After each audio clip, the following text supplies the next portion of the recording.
I blinked the sleep out of my eyes and dragged myself downstairs. The hallway was quiet. Too quiet. And then I saw it. 4 suitcases lined up by the front door. Why are all the suitcases by the door? I muttered. Greg's black roller. Mom's leopard print. Jake's beat-up gym bag. And Sophie's pink one with unicorns. All of them. The kitchen was silent. No coffee brewing. No toast popping. Nothing. Mom. I called out. Greg. Silence. I checked the time. 9:42 a.m. Okay. Maybe they went out for breakfast. Maybe they forgot to wake me. Maybe. I grabbed my phone and called Mom. Voicemail. You've reached Susan. Leave a message. Click. I called Greg. Voicemail. I tried again. And again. Where is everyone? I whispered. I walked through the living room. The throw blanket Mom always used gone. The tablet Sophie constantly whined about, missing from its charger. They weren't at breakfast. They left. I sat on the couch, staring at the front door, my chest getting tighter and tighter. I called Jake. Hey, it's Jake. If you're not hot, don't leave a message. Click. Okay, I whispered to myself. Okay, maybe this is a mistake. I texted Mom. Where are you? No response. I tried the front door. Locked. I held the knob with one hand, and one thought repeated in my head. They left without me. I called Mom again, and this time I left a message. Hey, Mom. Just wondering where you guys are. The bags are gone. Can you call me back? My voice cracked on the last word. I opened the fridge. Half a carton of milk. 1 apple. No bread. No juice. They didn't forget to wake me. They left me behind. I sank to the floor, pulled my knees to my chest, and stared at the ceiling. They forgot me, I said quietly. They actually forgot me. Then the truth hit harder. No, not forgot. Left. The day dragged. I paced the kitchen. Sat by the window. Paced again. Nothing. At 6 p.m., still nothing. I texted. Did I do something wrong? Nothing. By 9 p.m., the sun had set. The house felt too big, too hollow. I turned on the living room light. Too bright. I turned it off again. I poured a bowl of cereal, dry, no milk left, and sat at the table chewing slowly. The silence buzzed in my ears. I stared at the empty chair across from me, the one Mom usually sat in. She didn't even say goodbye, I whispered. I left the bowl in the sink and wandered into the hallway. The suitcases were gone. The silence stayed. I tried TV. Everything felt fake. Tried reading. Nothing stuck. By midnight, I lay on the couch, staring at the ceiling. I'm not even a real part of this family, I whispered. Not important enough to be remembered. Not even enough for a note. My phone buzzed. I jumped. Battery low, 5%. Not Mom. Not Greg. Just a dying phone in a quiet house. I curled under the blanket. No goodnight. No explanation. No love. Just cereal, voicemail, and silence. Still nothing, I whispered, staring at the dark phone screen. No messages. No missed calls. Day 2. I opened the fridge again, hoping for magic. 1 egg. Mustard. A suspicious slice of cheese. My stomach growled. I slammed the fridge shut. I can't do this anymore. I threw on my hoodie and stepped outside. Cold air slapped me across the face. Mrs. Danner's porch light was on. I knocked softly. A moment later, the door opened. Emily? She blinked behind her glasses. Sweetheart, what are you doing out this late? I'm sorry, I said, my voice shaking. I haven't eaten. They're gone. Gone. Her eyebrows pulled together. What do you mean gone? They left. My mom, Greg, the kids, they left 2 days ago. Took the suitcases. I woke up and they were just gone. She opened the door wider. Come in. You're freezing. I stepped inside, hands trembling. The warmth made my eyes sting. Sit. I'll get you something. She returned with a bowl of chicken soup and set it in my hands.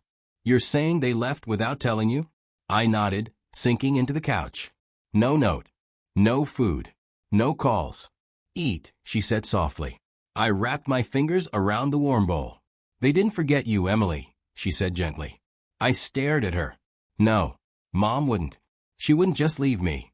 She did, she said softly. I'm sorry, honey, but no parent forgets their child like that. This wasn't an accident. My chest burned. I set the bowl down. She didn't even text. She chose them. Jake and Sophie, she nodded. Greg's kids. You've always told me how she treats them differently. She used to love me, I whispered. Before he came around. Before everything changed. Mrs. Danner let the silence speak for her. I called. I begged. Nothing. She's not the mother you remember, she said. And I know that hurts. I kept thinking maybe she lost her phone. Or maybe Greg told her not to call. Or maybe. Stop. Her voice was firm but kind. Stop making excuses for people who wouldn't make any for you. I swallowed hard. You deserve better. And right now, you need to take care of yourself. I don't even have food, I said quietly. Or money. Or anyone. You have me. That cracked something in me. Tears slipped out. I don't want to be angry, I whispered. I don't want to hate her. You don't have to hate her, she said softly. But you have to see her clearly. She really left me, I whispered. Yes. And it wasn't by mistake. I sank back exhausted. No more pretending. No more hoping. They left me, I whispered. On purpose. She nodded. Now what are you going to do? I looked up, something hard forming inside me. I'm going to stop waiting for them to come back. That's a start. Can I stay for a bit? Of course. I picked up the soup again. It tasted like warmth. Like truth. Like maybe I wasn't completely alone. School. My stomach growled, so loud in homeroom I was sure people heard it. I kept my head down. Just one more class. Just survive until lunch. At the cafeteria, I stared at my tray. Empty. I had no money. Hey, Ryan said, sliding into the seat next to me. Hi. He unwrapped his sandwich, paused, then tore it in half and handed me a piece. You look like you haven't eaten in days. I'm fine. You didn't answer the question. I took the half sandwich. Thanks. Turkey and cheese, he said. Sorry, no mustard. It's perfect. We ate quietly, and it was the best thing I'd had in days. You okay? He asked. Yeah, just tired. Right. He didn't buy it. After lunch, Miss Bennett, the school counselor, caught me in the hallway. Emily, do you have a second? I froze. Now, she added softly. Just a quick check-in. I followed her into her warm, cinnamon-scented office. Sit. I sat. You've been quiet lately. I'm always quiet. Quieter, she said gently. Your teachers noticed. I've just been off. Off? How? I didn't sleep much, that's all. She waited. Silence stretched. Emily, is everything okay at home? My throat tightened. Yes. Are you sure? I nodded too quickly. It's just a misunderstanding. Nothing serious? My mom hasn't called in. No notes, no signatures. Nothing since last week. She's been busy. You can tell me the truth, she said softly. This room is safe. I wanted to tell her. I really did. But the word stuck. She'll come back, I whispered. Did she leave? I didn't answer. Emily, did she leave you behind? She didn't say goodbye. Her face softened. Do you know where she went? Vacation with Greg and the kids. And she left you behind? I shrugged. Maybe it was last minute. Do you believe that? I don't know what I believe. Are you eating at home? Sometimes. Do you have someone to stay with? Mrs. Danner. She's helping. She gave me soup. I'm glad you told me. I didn't tell you anything. You said enough. My eyes stung. Please don't call them. I won't. But I need to make sure you're safe. I am. I believe you think that. I looked away. I'm going to talk to the principal. Maybe get you some support. I don't want people to know. You're not alone, Emily. I stood. Can I go now? She nodded. Come back if you need anything. I walked out without looking back. Ryan caught up to me near the lockers. You okay? No. I figured. Want another half sandwich tomorrow? Yeah, I said. I'd like that. And for the first time in a while, I meant it. The attic. I pulled down the attic ladder, coughing as dust rained over me. The air felt different up there, old, forgotten. I wasn't sure what I was looking for. A blanket? Something that still felt like mine? Then I saw it. A cardboard box under a tarp. Please be something good, I muttered, dragging it closer. The label stopped me cold. Dad. I had never seen this box before. Inside, photos, cards, a watch, and a journal. I sat on the wooden floor and opened it. April 3rd. Emily turned 6 today. She's the light in every dark thing. My breath hitched. May 9th. She hugged me so tight today, like I was the only person in the world. A tear slid down my cheek. June 20th. Susan's new friend, Greg, doesn't seem to like Emily much. I'm worried. He barely looks at her. I whispered he never did. Page after page of him loving me. Worrying for me. Hoping for me. I want her to grow up feeling wanted. If anything ever happens to me, I pray she knows how much I loved her. I pressed the journal to my chest. I know, I whispered. I know now. More pages. More fears. More love. Emily asked me today if I'd ever leave her. I told her never, and I meant it. My voice cracked. You didn't leave, Dad. They took everything. But he stayed, right here. I read until a floorboard creaked below. You all right up there? Mrs. Danner called. Yeah, I said. I found something. She climbed halfway up. What is it? My dad's journal, I said. He wrote about me. Her expression softened. That's a treasure, sweetheart. He knew Greg was no good, even back then. He loved me. That's clear. I don't know why Mom forgot. She didn't forget, she said gently. She chose to look away. I wiped my face. He wanted me to feel wanted. You were, she said. You still are. I miss someone I barely remember. That's the power of real love. It stays. I held the journal close. I'm going to keep this. Every single day. For the first time in days, I didn't feel invisible. I felt remembered. The photo. The next day at lunch, Ryan slid his phone toward me. You seen this yet? What is it? Greg's company Instagram. Scroll. The first photo hit like a punch. Mom in a big beach hat, laughing with a drink. Jake doing a backflip into a pool. Sophie throwing peace signs with hotel staff. They're in Cancun, I choked. Keep scrolling. There she was, Mom between Greg and Sophie, holding hands with both like it was a picture-perfect holiday card. She looks so happy, I whispered. Wait, Ryan said. Read Jake's caption. I read it aloud. Finally, a real family trip. No dead weight this time. My throat tightened. Greg had actually posted that 2 days ago. The comments were full of his coworkers, hyping him up. Best fam ever. Power couple goals. I shoved the phone back and muttered, turn it off. You okay? Someone asked. No. After school, I stormed home and went straight to the desktop. I typed in Greg's company website, and there it was right on the front page. Executive Vice President Greg Thompson, Family Man of the Year. Family Man, I muttered. Right. I scrolled through the article until I found the press release. There were pictures everywhere, smiles, beach sunsets, fake togetherness. Not even a single mention of me. My chest tightened again. I right-clicked on every image. Save, save, save. Then I printed them out. Dozens. The ink ran out halfway through, but I didn't stop. I grabbed tape, scissors, and I went to work on my bedroom wall. One by one, I stuck them up. Mom holding Sophie's hand. Greg kissing her forehead. Jake holding a trophy. You want to pretend I don't exist? I whispered. Fine. But I'm still here. My phone buzzed. Ryan, you all right? Me, no, but I'm focused. Ryan, focused on what? Me, karma. A knock hit my door. Mrs. Danner's voice came through. Emily, you okay, sweetheart? I'm fine. Your printer's been going nonstop.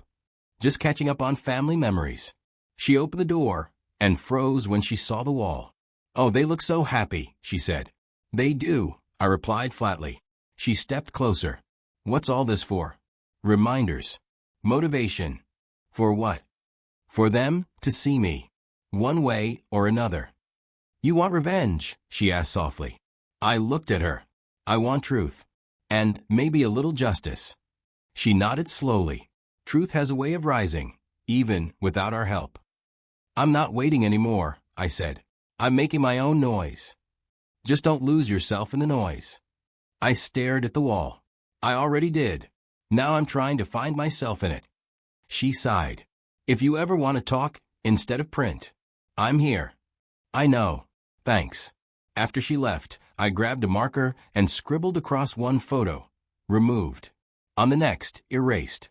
And on the last one, over Mom's smiling face, I wrote, I exist. I sat back on my bed, breathing hard. For the first time, the silence didn't scare me. It felt like planning. Emily, please sit, Principal Harris said the next day, gesturing to a chair. I slid into it, gripping the edge of my hoodie. You wanted to talk? Yes, he said gently. I took a breath. I need to tell you something about my family. Go ahead. They left me, I said quietly. My mom, Greg, the kids, they went on vacation and didn't tell me. No food, no money, nothing. His brow furrowed. How long ago? Almost a week. Are you alone at home? I'm staying with my neighbor, Mrs. Danner. This is serious. I know. I have to report this, he said. It's a legal obligation. I'm not trying to get anyone in trouble. You're not. You're making sure you're safe. I nodded. Okay. He made several calls right there, names, agencies. Then he looked at me again. Has this ever happened before? Not like this. All right, he said. We'll take it from here. You did the right thing. That night my phone rang. Unknown number. Hello. Emily Carter? Yes. This is Elaine from CPS. We received a report from your school. Can we schedule a home visit tomorrow? I don't live at home right now. Where are you staying? With my neighbor. Can we meet there? Yes. The next day, CPS showed up with clipboards and questions. Any contact with your mom? No. Do you feel abandoned? I stared at them. Wouldn't you? Later that evening, another unknown number. Emily speaking. This is Mr. Dawson, a voice said. I'm Greg's employer. I froze. Okay. I'm calling because certain reports have reached our office. Allegations of child abandonment involving one of our executives. Sounds about right. Emily, this puts us in a difficult position. Didn't seem to bother you when you gave him the Family Man Award. He sighed. I heard him mutter away from the phone. Greg, this reflects badly on our company. Then he came back. We're conducting an internal review. Good. You should know this isn't just a personal matter anymore. I never asked for it to be. I just wanted someone to notice. Well, he said quietly, now everyone has. He hung up. I stared at the screen. Mrs. Danner peeked in. Everything okay? They know, I said. Greg's boss, CPS, everyone. She smiled softly. Told you the truth rises. Karma's moving fast. And you, she asked. I'm just watching the cracks form, I said. And I want them to break. Then let the truth keep doing its work. I looked at the wall again, those perfect smiles. Soon the world would see what was behind them. And I wouldn't have to say a word. My phone buzzed. Mom. I stared at the screen like it was a ghost. 14 days. 14 days of silence. I answered. Hello, Emily, she said, voice cracking. Finally. I didn't speak. You could have called me, she said. I did. You didn't answer. Things got chaotic. We didn't plan for all this. Didn't plan to leave me behind. She sighed. You're blowing this out of proportion. My jaw clenched. Really, I didn't think you'd be alone that long. I thought you'd stay with someone. You didn't check. Greg said it was a quick getaway. I needed a break. From me? I whispered. No, she rushed. No, just everything. Life. You brought Jake. You brought Sophie. They're younger. I swallowed hard. You chose them. That's not fair. It's true. I didn't mean to hurt you. You did. I didn't know how to fix it. You still don't. Silence stretched. I saw the photos, I said. The captions. Jake calling it a real family trip. I was trying to keep peace, she said weakly. At my expense. I'm your mother, Emily. You were. Please, she whispered. Can we talk in person? I'll come home. No. What do you mean, no? I mean, don't bother. I'm messed up, she said. I know. But I'm trying now. You're trying because people found out, not because you cared. That's not true, isn't it? I love you, she said. You love a version of me that doesn't ask for anything. That's not fair. Neither was being forgotten. She started crying. I didn't want this. Neither did I. Emily, I want to make this right. I'm not waiting anymore. I'll do anything, she cried. Then leave me alone. I ended the call. The screen went dark. My hands didn't shake this time. A knock came. Mrs. Danner. Was that her? Yeah. You okay? I didn't beg this time. That's a win. I'm done begging. You're allowed to be. I set my phone down. The silence felt like peace. Another knock. I opened the door. Aunt Claire stood there with a soft smile. Hi, Em. Can I come in? Yeah, of course. She stepped in and handed me a thick envelope. This belongs to you. What is it? Your father's will. My stomach dropped. Wait, what? I was the executor. He left something for you. I wanted to wait until you were old enough. Why now? I heard what happened, she said gently. I figured you could use a reminder of who you are and who loved you first. I sat down and opened it. The paper was old, his handwriting so familiar. To my daughter Emily, I read, voice trembling. This is for the day you feel like you've been left behind. Tears blurred the rest. He really wrote this? He did, she said. He also left a trust in your name. Modest, but enough to help you start something. A trust. Greg doesn't know about it. Your father made sure of that. I clenched my jaw. Good. You're not helpless, Emily, Claire said. You've never been. I felt like I was. Not anymore. What do I do with this? Open a savings account. Use it when you're ready. I nodded slowly. He thought ahead for me. He did. He knew who Greg was. He just hoped Susan would protect you. She didn't. No, she said. But you're still standing. That's more than most. Will you come with me to the bank? Of course. 2 hours later, I signed the paperwork. The account was mine. Just mine. Feels weird, I whispered. Being in control. You earned it, Aunt Claire said. I don't want to waste it. Then don't. We sat in her car afterward. I stared out the window. I'm not the girl they left anymore. No, she said. You're the girl who finally stood up. I smiled, really smiled. Maybe now I can begin. You already have. Later, I heard car doors slam. Luggage rolling. Laughter. I watched through the window as the front door opened. Greg stepped in first. Hi, honey. We're back. I didn't answer. He looked around. Place still standing, huh? I walked down the stairs slowly. I didn't say a word. Mom stepped in behind him, smiling like nothing had happened. Oh, baby, she said. We missed you. I stared. She moved closer. I know things got messy, but we're home now. I stepped back. She froze. What's wrong? You left me, I said. And now you're acting like you didn't. It wasn't like that, Greg insisted. We thought. You didn't think about me at all. Mom reached for my hand. Let's talk. Just us. There's nothing left to say. Emily, please, she whispered. I turned and walked to my room. Where are you going? Greg called. I started packing my bag. Mom rushed in. What are you doing? Leaving. You can't just walk out. You walked out first. She looked at my half-zipped backpack. Where will you go? Aunt Claire's. She's not your mother. She didn't forget me. Greg appeared in the doorway. This is ridiculous. You're being dramatic. I zipped the bag. I'm being done. Emily, Mom pleaded. Don't do this. You already did. She reached for me again. I stepped back. I don't live here anymore, I said.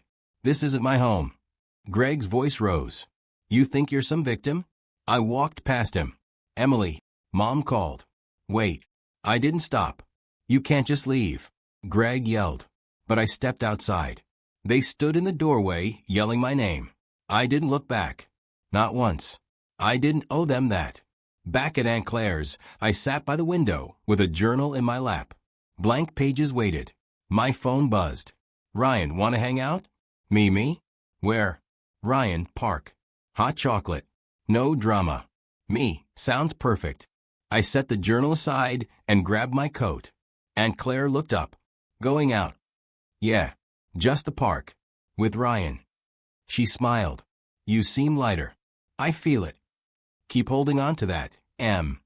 I will. The breeze at the park felt clean, peaceful. Ryan waved from a bench, holding 2 cups. One for you. Extra marshmallows. You're a good human, I laughed. I try. How's freedom? Strange. Quiet. Safe. Sounds healthy. I didn't know quiet could feel this good. I'm proud of you, he said. For what? For leaving. For staying gone. I sipped slowly. It wasn't easy. No one said it had to be. Just right. I was scared, I admitted. Still am sometimes. Being scared means you care. I used to think I needed them to survive. Now I just need me. He raised his cup. To that version of you. We clinked them gently.